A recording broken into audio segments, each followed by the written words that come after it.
Hello दोस्तों, स्वागत है आपका अपने यूट्यूब चैनल में।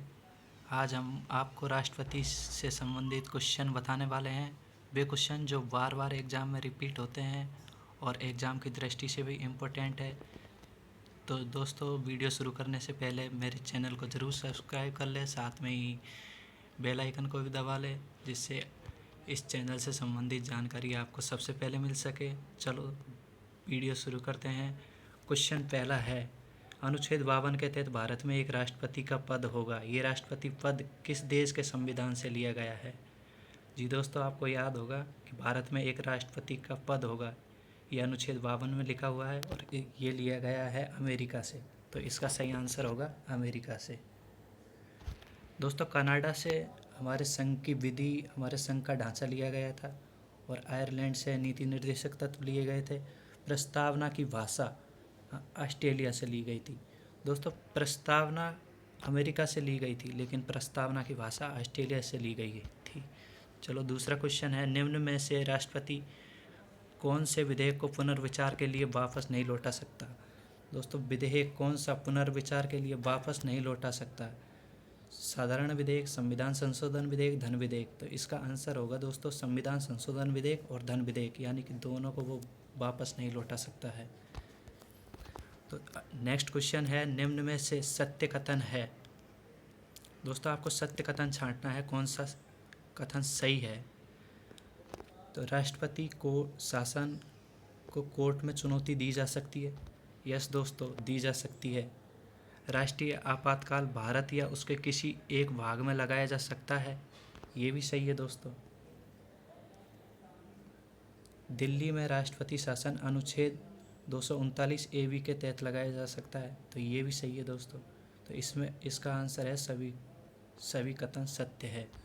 दोस्तों, पहले राष्ट्रपति शासन संपूर्ण भारत में एक साथ लगता था, लेकिन इसमें 44वें संशोधन के द्वारा इसमें संशोधन किया गया और अब इसमें भारत या उसके किसी एक भाग में भी लगाया जा सकता है। और दोस्तों, राष्ट्रपति शासन यूँ तो 356 के तहत लगता है, लेकिन दिल्ली में 239 AB के तहत लगाया जाता है। नेक्स्ट क्वेश्चन है, राष्ट्रपति के निर्वाचन में कौन सी प्रक्रिया अपनाई जाती है? तो राष्ट्रपति के निर्वाचन में कौन सी प्रक्रिया अपनाई जाती है? एकल संक्रमणीय मतदान पद्धति, एकल संक्रमणीय आनुपातिक खुली मतदान पद्धति, एकल संक्रमणीय आनुपातिक गुप्त मतदान पद्धति। दोस्तों, इसका आंसर ये होगा एकल संक्रमणीय गुप्त मतदान पद्धति, क्योंकि राष्ट्रपति का जो चुनाव होता है तो गुप्त रखा जाता है और उसका आनुपातिक वरीयता क्रम में मत दिया जाता है।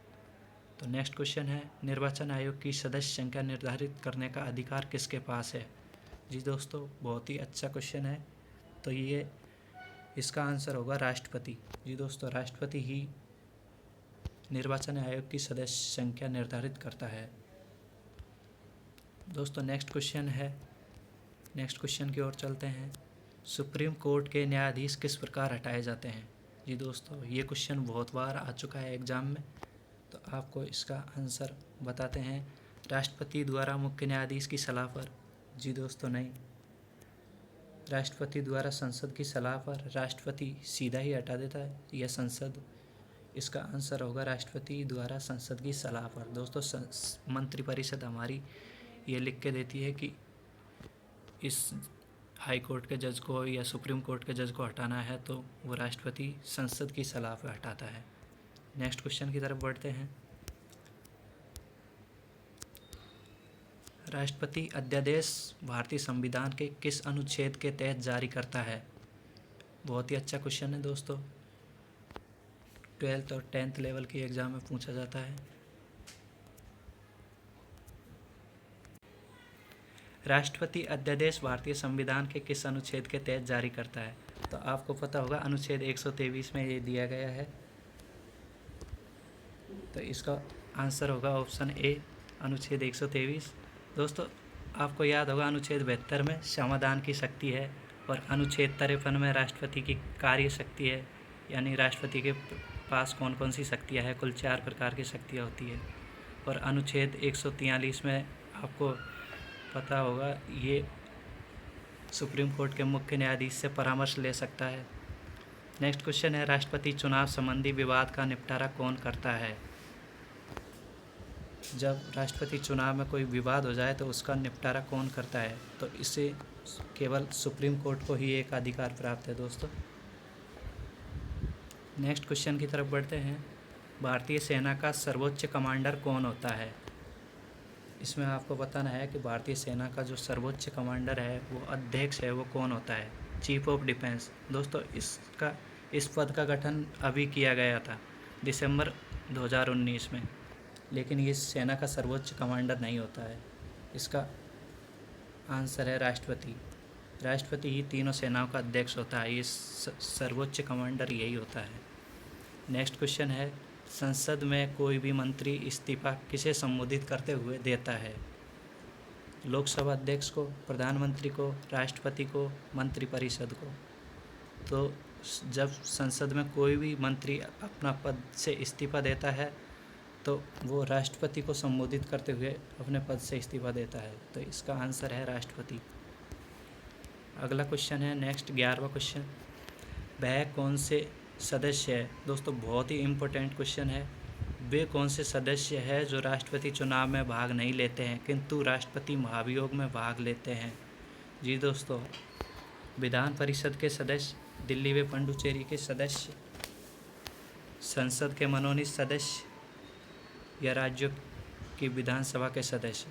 तो इसका आंसर होगा दोस्तों सी, संसद के मनोनीत सदस्य। ये टोटल 14 सदस्य होते हैं, 2 + 12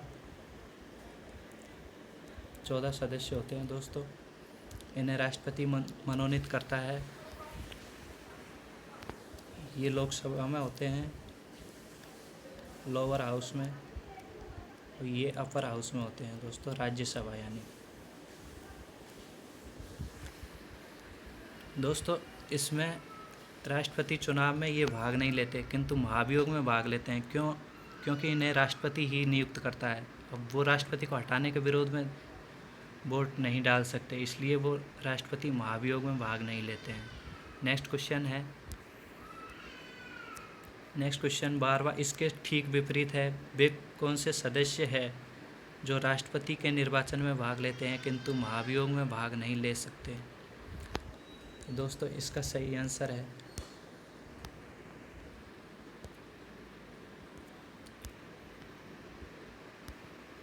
वे कौन से सदस्य जो राष्ट्रपति के निर्वाचन में भाग लेते हैं किंतु महाभियोग में भाग नहीं लेते हैं? तो संसद के मनोनीत सदस्य, विधान परिषद के सदस्य, ये भी नहीं दोस्तों, विधान परिषद के सदस्य दोनों में ही भाग नहीं लेते, राज्यों की विधानसभा के सदस्य या राज्यसभा के सदस्य। दोस्तों राज्यों की विधानसभा के सदस्य ये राष्ट्रपति को निर्वाचित करते समय तो भाग लेते हैं किंतु ये महाभियोग में नहीं भाग लेते। हमारे 29 स्टेट्स के जितने भी MLA है वो राष्ट्रपति चुनाव में भाग लेते हैं किंतु महाभियोग के समय केवल संसद में ही महाभियोग लाया जाता है, तो उसमें ये भाग नहीं लेते हैं। और आज का अंतिम क्वेश्चन आपके लिए है दोस्तों, राष्ट्रपति पर महाभियोग कौन से अनुच्छेद में वर्णित है? ये आपके लिए है, आपको कमेंट करके बताना है कि इसका आंसर कौन सा होगा। दोस्तों वीडियो अच्छी लगी हुई है तो लाइक कीजिए, सब्सक्राइब कीजिए मेरे चैनल को, साथ में बेल आइकन को भी प्रेस कीजिए। Thank you.